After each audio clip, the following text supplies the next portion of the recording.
Je suis évidemment extrêmement heureuse de vous retrouver après cette pause estivale. Il faut bien l'avouer, cette coupure était particulièrement nécessaire après une année où les crises multiples économiques, agricoles, politiques ont mis les organismes à rude épreuve. J'espère que vous en avez tous profité pour vous ressourcer, profiter de vos proches et prendre soin de ceux que vous aimez. En préambule, permettez-moi d'abord de me réjouir du brillant succès des Jeux Olympiques, qui a fait la fierté de tout un peuple. Je veux remercier ici non seulement les athlètes français qui ont porté très haut nos couleurs, mais aussi l'ensemble des forces de sécurité, policiers, gendarmes, sapeurs-pompiers qui ont rendu cet événement possible, sans oublier les milliers de bénévoles qui ont tant contribué à ce succès.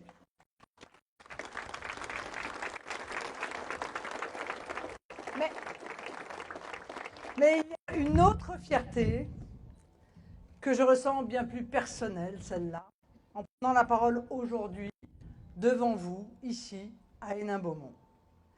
Dans le Pas-de-Calais, les élections législatives ont été triomphales pour le Rassemblement national, avec 10 députés élus sur 12 circonscriptions. Bravo.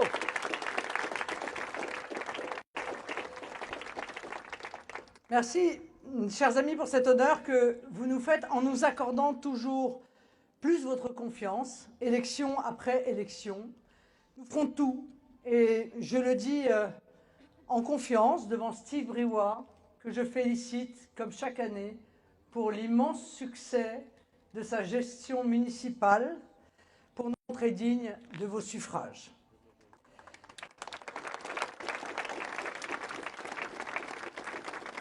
De notre côté, nous avons bien sûr mis à profit cet été pour analyser la situation politique du pays après le chaos créé et entretenu pendant 2 interminables mois par le président de la République. En plongeant notre pays dans une crise politique sans précédent depuis 50 ans, Emmanuel Macron a fait ce qu'il sait faire de mieux depuis 7 ans, diviser. Dans l'espoir sans doute de régner encore un peu après 2 désaveux cinglants aux élections européennes puis législatives. Il aura été le premier président à réaliser l'exploit, malgré la solidité des institutions de la Ve République, de rendre notre pays ingouvernable. Et si cette crise s'est distinguée par son intensité, elle n'en est pas moins la suite logique de la méthode de gouvernement mise en œuvre depuis 2017.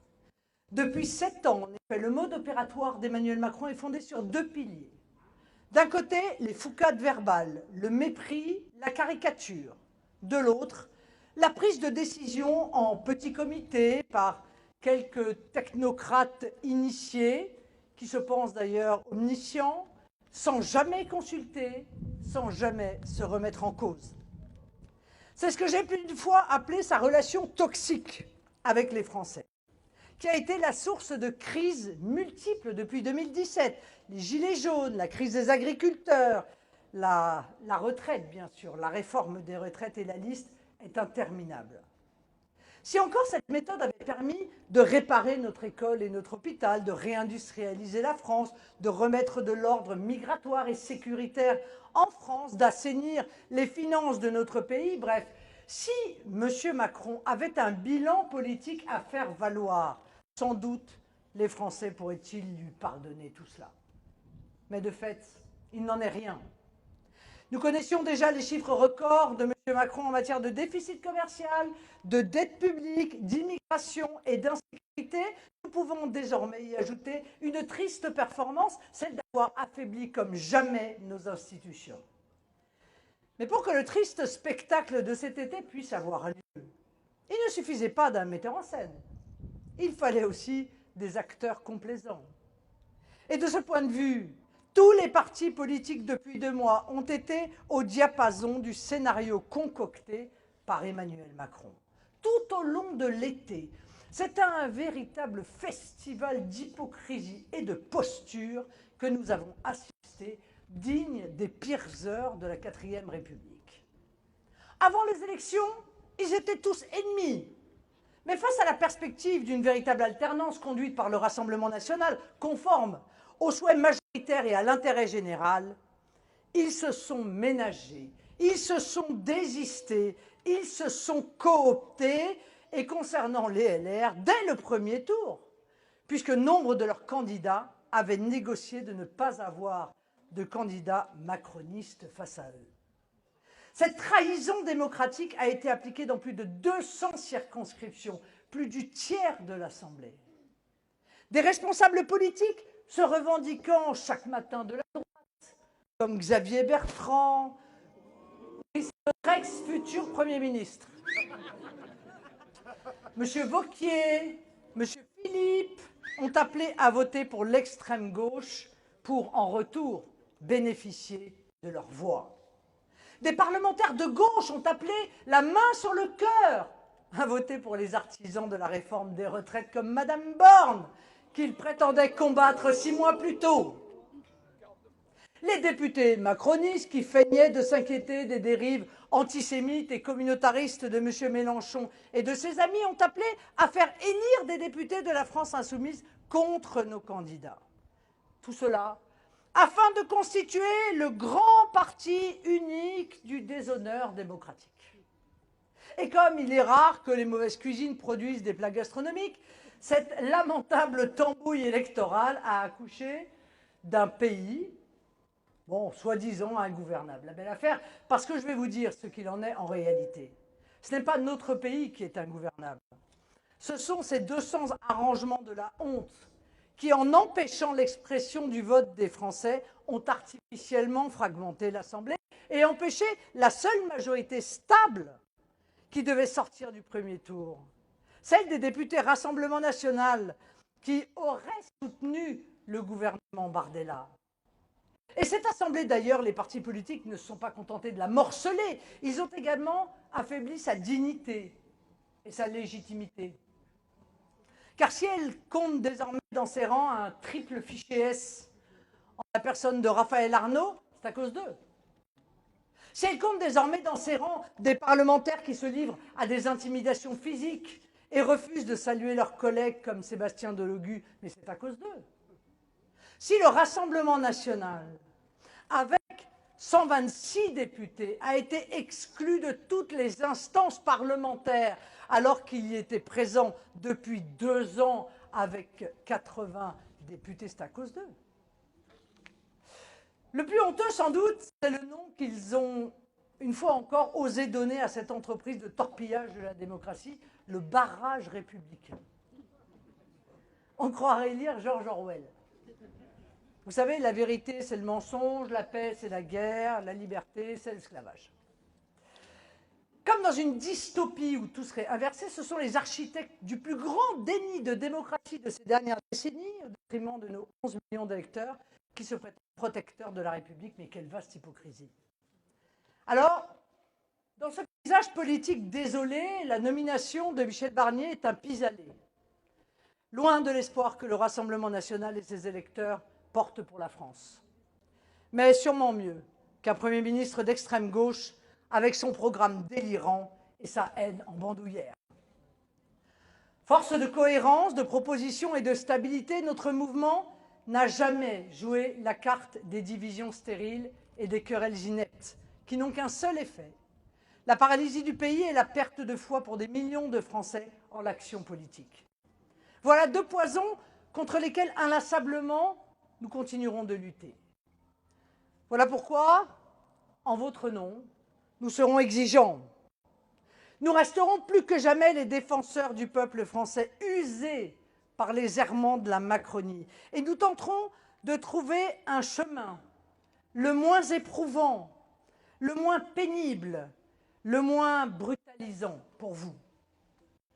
Car, à peine nommé, le Premier ministre va se trouver face à une équation budgétaire quasi intenable. 3 200 milliards d'euros de dette publique.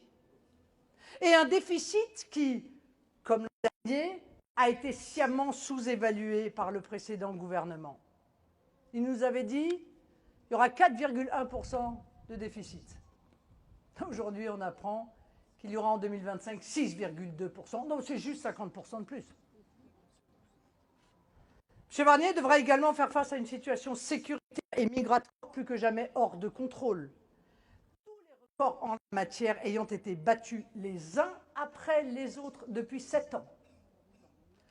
Enfin, il devra traiter l'urgence économique et sociale, avec des Français exsangues à l'issue de 3 ans d'hyperinflation que ne sont pas venus compenser, loin s'en faut, des augmentations de salaire.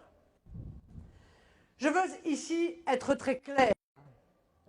Nous ne tenons pas M. Barnier pour responsable de ce bilan qu'Emmanuel Macron, bien confortablement, croit pouvoir lui laisser en héritage, même si la famille politique de M. Barnier a accompagné tous ces errements au fil des années sans jamais accepter de censurer Emmanuel Macron. Elle en a d'ailleurs été lourdement sanctionnée en ne recueillant que 1,4 million de voix aux élections législatives. Mais, compte tenu de la gravité de la situation du pays, j'allais dire malgré la gravité, mais même à cause de la gravité de la situation du pays, nous fournirons nos meilleurs efforts pour contribuer autant que possible à la stabilité de la France et de son Assemblée. Mais je le dis avec tout autant de force. Nous serons amenés dès les prochaines semaines à indiquer au Premier ministre les lignes rouges et les mesures que nous jugeons importantes et dont la prise en compte est indispensable afin de respecter le vote de nos 11 millions d'électeurs. Ces 11 millions d'électeurs qui ont fait du Rassemblement national le premier groupe de l'Assemblée et qui, 15 jours plus tôt, ont fait du Rassemblement national la première délégation et de loin au Parlement européen.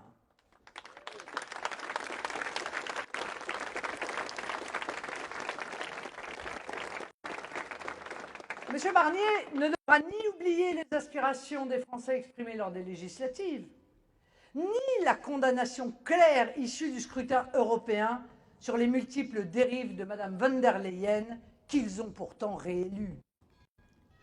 Après 2 mois où la démocratie aura été tant maltraitée, au risque d'exaspérer et parfois de désespérer nos compatriotes, il est de notre devoir de rendre justice autant que possible aux volontés exprimées par les Français et de mettre le futur gouvernement sous surveillance. Nous n'accorderons pas de blanc-seing. Que les choses soient là encore très claires. Si au fil des semaines, les Français devaient à nouveau être oubliés ou maltraités, nous n'hésiterons pas à censurer le gouvernement.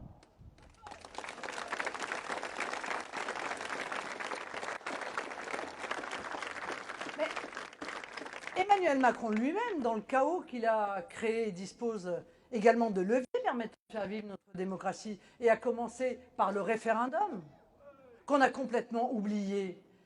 Nous avons trop souffert depuis 2017 de la multiplication des grands débats, des conventions citoyennes, bref, de tous ces gadgets utilisés pour mimer la démocratie directe sans jamais la mettre en œuvre. Alors que rien n'est plus simple, rien n'est plus sain que de rendre la parole aux Français.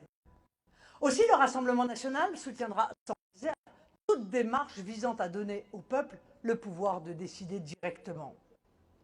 Cela permettra d'abord de désamorcer autant que possible les blocages qui ne manqueront pas de survenir à l'Assemblée nationale, et aussi de redonner aux Français, après plusieurs décennies de parcimonie référendaire, vraiment de parcimonie, et après le scandale démocratique que nous avons tous en mémoire du référendum bafoué en 2005, l'occasion de se saisir des questions prioritaires.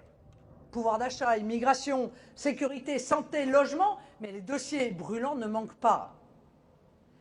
Mais notre ambition va bien au-delà de l'agenda qui sera celui de ce gouvernement dans les prochaines semaines. Notre ambition sera en vérité, dans les 3 prochaines années à venir, de prouver aux Français aussi que le chemin que nous proposons ne repose pas, comme celui de M. Macron, sur la disruption, qu'il ne repose pas, comme celui de M. Mélenchon, sur la destruction. Le nôtre est celui de la construction. Parce que le pouvoir appartient au peuple, c'est vers lui que nous allons à nouveau aller inlassablement. Partout en France, par notre enthousiasme, par nos militants, par nos actions au service des Français, nous irons démontrer à nos concitoyens que le Rassemblement national est le parti des forces vives, des ambitieux et des bâtisseurs. Car nous ne voulons pas, nous, supprimer, réécrire ou évacuer l'histoire et le patrimoine de la France, comme le propose leur cancel culture. Nous ne voulons ni réécrire ou censurer les livres, détruire les statues, expurger notre histoire et diluer notre culture.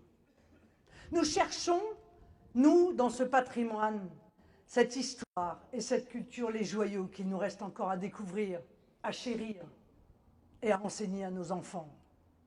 Nous ne voulons pas, nous, fermer des usines, interdire les voyages en avion, spolier les entreprises pour faire plaisir à des écologistes punitifs qui sont prêts à sacrifier notre niveau de vie sur l'autel de la décroissance.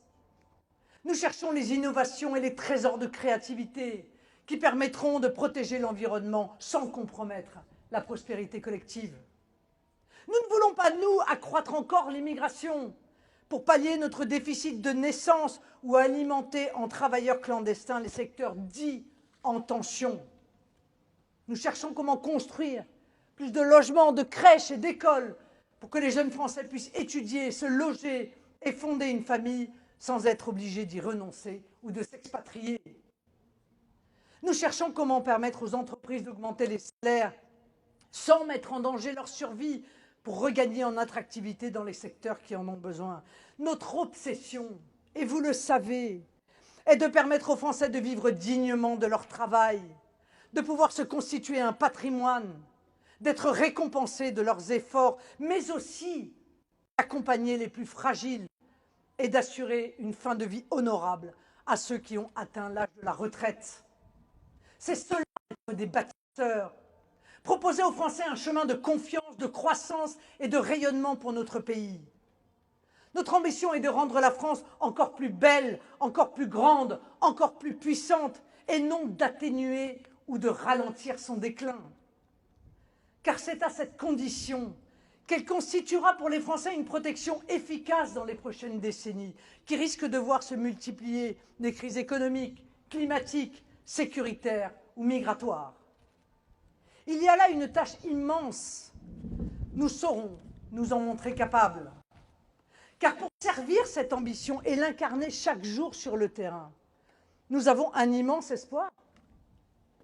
Le Rassemblement national n'a jamais été aussi fort. Grâce à vous, grâce à votre confiance et grâce à la confiance des Français. Et d'ailleurs, il n'y a pas qu'en France que cette force est en train de se déployer. Le 9 juin dernier, c'est tout le continent européen qui a vibré à l'unisson des idées que nous portons, le patriotisme économique, l'ambition agricole, industrielle et technologique, la protection de notre modèle social contre la concurrence déloyale, qu'elle soit à l'intérieur ou à l'extérieur de l'Union européenne, la défense de l'identité des peuples, menacés, vous le savez, par les déferlantes migratoires, la défense de la sécurité partout, tout le temps, la sacralisation de la souveraineté populaire à l'opposé des décisions technocratiques qui nous sont infligées par la Commission et les juridictions européennes depuis des décennies. Portées avec talent, avec pugnacité par Jordan Bardella, ces idées ont rassemblé plus de 8 millions de voix, plus d'un tiers des Français aux européennes, près du double de la liste macroniste. Près du double de la liste macroniste.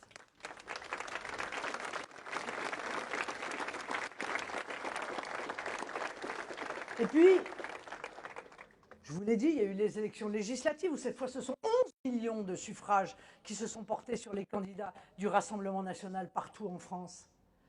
Rappelez-vous tout de même, chers amis, il y a 2 ans, en juin 2022, nous avions 6 députés à l'Assemblée nationale.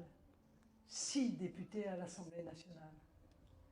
Depuis le 7 juillet, ils ne sont plus 6, mais 126, et même 143 en ajoutant les parlementaires de l'UDR, conduits par Éric Ciotti, qui a courageusement, il faut le dire, rompu avec les éléments macro-compatibles des LR.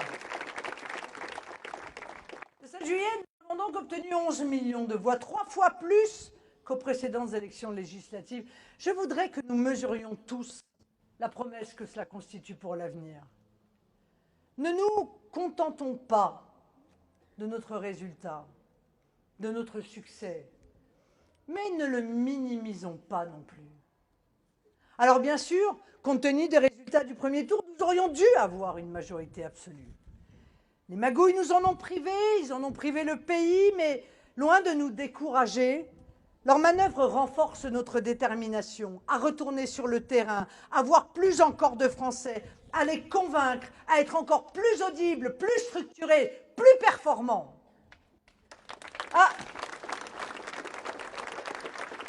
c'est vrai que c'est notre côté perfectionniste, voyez-vous. C'est-à-dire qu'au Rassemblement national, avec 143 députés, on se demande comment on aurait pu faire encore mieux. À la France insoumise, quand on en a 72, on crie, on tempête, on manifeste, on menace, si l'on n'est pas nommé à Matignon. Même si les arrangements partisans nous ont empêchés pour cette fois d'obtenir la majorité absolue à l'Assemblée, nous avons aujourd'hui, en tant que défenseurs inlassables de la démocratie, un immense espoir. Il réside dans le fait que la grande majorité des Français partagent désormais les idées que nous portons avec constance. Ils sont une majorité à considérer qu'il faut réduire drastiquement l'immigration qui nourrit la violence, affaiblit notre économie et ruine notre système de protection sociale. Ils sont une majorité à vouloir la restauration de l'autorité de l'État dans les centaines de territoires laissés aujourd'hui à la main des trafiquants et des mafias. Ils sont une majorité à soutenir la production énergétique, industrielle ou agricole sur le sol national pour garantir notre souveraineté et protéger le pouvoir d'achat des Français. Et puis ils sont une majorité à vouloir redresser les comptes publics dont la situation crépusculaire compromet aujourd'hui par sa gravité notre souveraineté elle-même. Cette adhésion toujours plus large à nos idées fait du Rassemblement national le premier parti de France. Le seul qui soit capable d'incarner non seulement l'alternance réclamée par nos compatriotes, mais aussi de rétablir la concorde et la stabilité. Ce qui nous différencie du triste théâtre politicien de ces derniers mois, c'est un attachement profond, consubstantiel à la démocratie. Au Rassemblement national, que l'on soit maire, conseiller régional ou député, notre conviction est la même. Nous ne sommes que la courroie de transmission des aspirations de la majorité des Français. En tant qu'élus du peuple, c'est là notre rôle, c'est là notre mission. C'est cet attachement qui fait que nous défendrons depuis toujours la proportionnelle, qui permet à chaque Français d'être représenté. Et Jordan a eu 1000 fois raison de rappeler au futur gouvernement cet impératif d'un fonctionnement démocratique sain. Nous sommes tout de même le seul pays en Europe à ne pas faire élire nos députés à la proportionnelle. C'est aussi notre attachement à ce principe qui nous a conduits à affirmer dès le début de la campagne des législatives que sans majorité absolue, condition indispensable à la légitimité, nous n'irions pas à Matignon. C'est notre attachement à ce principe qui nous a permis de réaliser les scores historiques de ces derniers mois. Notre programme de gouvernement n'a pas été conçu par une poignée de hauts fonctionnaires déconnectés ou par quelques rêveurs assis en cercle dans une ZAD. Il résulte d'un travail patient d'écoute et d'échange, conduit avec nos concitoyens, agriculteurs, patrons, soignants, artisans, enseignants, partout en France et en Outre-mer depuis de longues années. Jamais nous n'aurons pour ambition, comme Emmanuel Macron l'a fait depuis 7 ans, d'imposer par la brutalité un programme technocratique ignorant les aspirations de notre peuple. Car on ne peut remporter la victoire contre la démocratie. Jamais nous n'aurons pour ambition, comme le si mal nommé Nouveau Front Populaire, d'imposer à la majorité la radicalité absurde défendue par une petite minorité d'idéologues. Car lorsqu'on gouverne, on a au cœur le bien de la nation et non les lubies d'un clan. Quand on est démocrate, on l'est sans concession. Quand on est démocrate, on n'ambitionne pas de gouverner par effraction. Quand on est démocrate, on respecte tous les élus, quel que soit le bord politique. Voilà notre grande différence, chers amis, avec les tartufferies navrantes que nous avons observées tout au long de l'été. Alors, chers amis, en cette rentrée, je formule le vœu suivant, que tous les patriotes soient plus que jamais au rendez-vous de leurs responsabilités. Elles sont immenses, à la mesure des espoirs que les Français placent en nous. J'ai rappelé il y a quelques minutes l'attitude constructive et vigilante dans laquelle notre groupe parlementaire allait aborder cette année. Autant que cela sera possible dans la configuration actuelle. Nos députés poursuivront leur inlassable travail de défense des Français. Notre doctrine, vous la connaissez, elle sera inchangée. Votez ce qui est bon pour la France, amendez ce qui peut être amélioré, rejetez ce qui est néfaste ou toxique. Et j'ajoute, construire les alliances qui permettront dans 3 ans d'engager le redressement de la nation. Car nous n'oublions pas, même si nous sommes convaincus que de nouvelles élections législatives auront lieu au printemps ou à l'automne 2025, que les municipales auront lieu, elles, en 2026, et que les communes ont leur rôle à jouer incontestablement dans le redressement du pays. Sur la scène européenne, nous consoliderons la coalition des patriotes que j'évoquais tout à l'heure. Nous avons l'occasion d'être les acteurs là-bas d'un basculement historique de l'idéologie qui fonde l'action de l'Union européenne. Et cette occasion, croyez-moi, nous allons la saisir. Enfin, nous allons également achever la transformation du Rassemblement national sous l'impulsion de Jordan Bardella.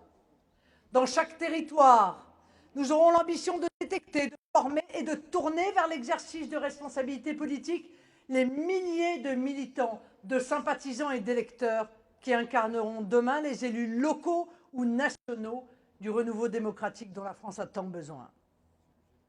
Plus que jamais, chers amis, et malgré les souffrances qu'elle endure, nous entrons dans un temps d'optimisme et d'ambition pour notre grande et belle nation.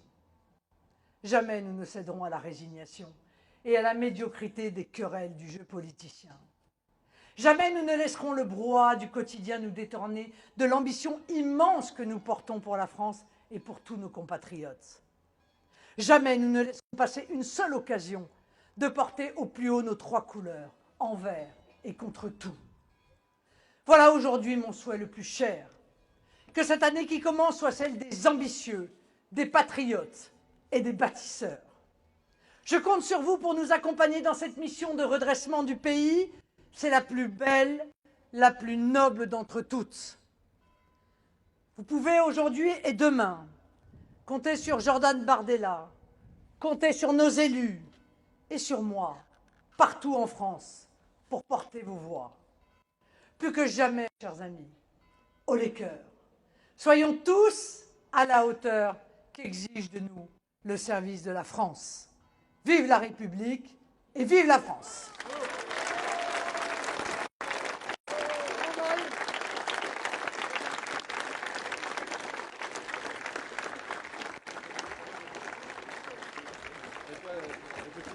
Heureusement qu'on n'a pas invité tous les députés des Hauts-de-France. Sinon, on ne va pas s'en plaindre. Tout le monde a trouvé une petite place? Bon, pour finir, heureusement que Caroline n'est pas venue. Qu'elle est restée dans sa circonscription. Enfants de la patrie, le jour de gloire est arrivé. Contre nous de la tyrannie, l'étendard sanglant élevé, l'étendard sanglant élevé. Entendez-vous dans nos campagnes mugir ces féroces soldats qui viennent jusque dans nos bras, égorger nos fils et nos compagnes. Aux armes, citoyens, formez vos bataillons, marchons, marchons purs, à preuve nos sillons. Vive la France!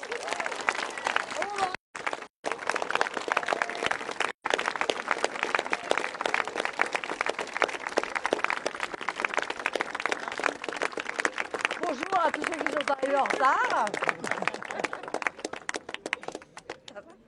Ça va.